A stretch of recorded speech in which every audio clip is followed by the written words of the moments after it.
unity they got there in OKC, back with Big Perk. So this was an impressive win, to say the least, for the Thunder, and they've had nothing but impressive wins all season long. But if we're going to stay with this theme of it being potentially a finals preview, what's the likelihood that the Thunder could do this in a 7-game series and take 4 out of 7 from the Celtics? Well, they can. Number one, because they have the best defensive team in the league, right? They rank number 1 defensively in everything. Number 2, they have the depth, okay? And Chet Holmgren, he showed that tonight. Without J-Dub, he became the second option, and he performed in great fashion. Then all of a sudden, SGA, the man that was on the floor tonight, him. What he did was he took it over. The Boston Celtics came out of character tonight. They tried to double team him. They threw a zone at him. They tried to pick him up 94 feet and get physical.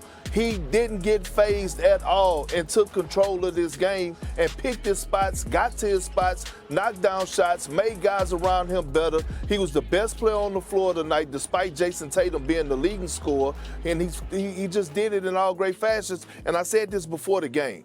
He needed to make a statement for his MVP, and he did that because Jokic is on his heels. And I said the rest of this month, starting tonight against the defending champs, you need to go show the non-believers why that MVP should be going to OKC this year. Yeah, and I feel like we keep trying to, well, I say we collectively as NBA fans, maybe even some of the media, we keep trying to find a reason to, take a knock at them, so they're not good enough, and they just keep proving otherwise. They keep beating the best teams, and SGA keeps playing like MVP. All right, let's talk about the Celtics real quickly. They shot, 19% from 3, but they've been shooting threes in mass all season long.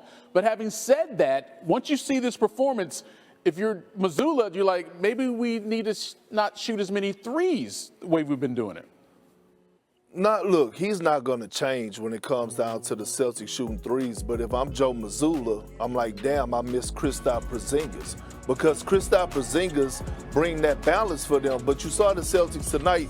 This is them, right? They live by the 3, they die by the 3, but most nights they're going to knock down these shots. But when you put Kristaps Porzingis into the lineup, he takes advantage of those mismatches in the low block. One of the best post-up guys in the NBA, best rollers in the game, best pick-and-pop guys. So he brings that balanced attack, and he gives those guys options at 7-3.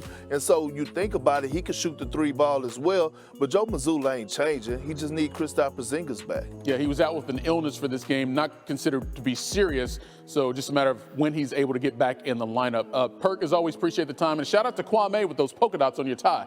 That's old school. All right, appreciate it. To the NFL, where I'm sure. You've now won 11 straight games that you have played in. Where is this comfort level coming from with you in this group right now? I just think it's trust. I mean, the whole time, there's been ups and downs in the season, but we continue to trust each other, just continue to build every day the right habits, just trying to find that chemistry. And we just stayed together, and right now that's what you're seeing. You're just seeing us trust each other, try to play the right way, make the right plays every possession, and everybody's just focused on winning here. You talked about the ups and downs, and if we're being, keeping it 100 here, fans were expecting a little bit more out of this team when the season started based on what happened last year. And maybe they haven't really been tuning in as of late when you've been on this run. But what do you think it says to the rest of the league here, Julius, that you guys can go and do this to the number 2 seed in the West tonight? I mean, it really doesn't matter who it is.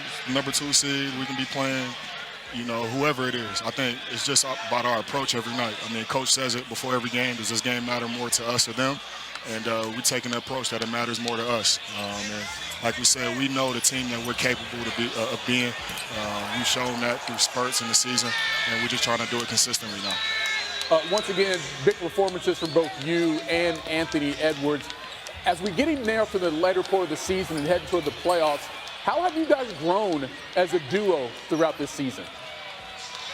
I mean, it really starts with us. If everybody sees us being unselfish, making the right plays, getting others involved. I mean, you're seeing how Jaden's playing.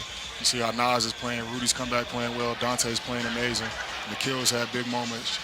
Mike's playing better, making shots. Old Mike. But yeah, everybody's contributing, man. And like I said, it's about winning. That's all we care about. And like I said, it starts with me and Ant. We got to continue to play unselfish, making the right plays every night. Thank you, guys. Do you know the story about Mike Conley?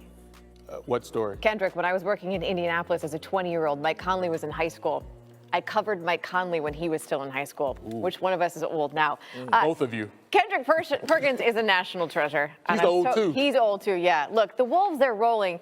And I liked what Julius Randle said. He was like, every time we go out to play, we're asked, who does this game mean more to? And he's like, our approach is it means more to us. They're rolling now, are the Timberwolves, winners of 6 in a row. At what point do we have to start taking them seriously out West? Oh, right now. Right now, we have to start taking them serious. And look, here's the thing. They're more serious than the Golden State Warriors to me when it comes to being a threat in the Western Conference. And now what we're watching is a Minnesota Timberwolves team that has found their identity again, and that's getting it done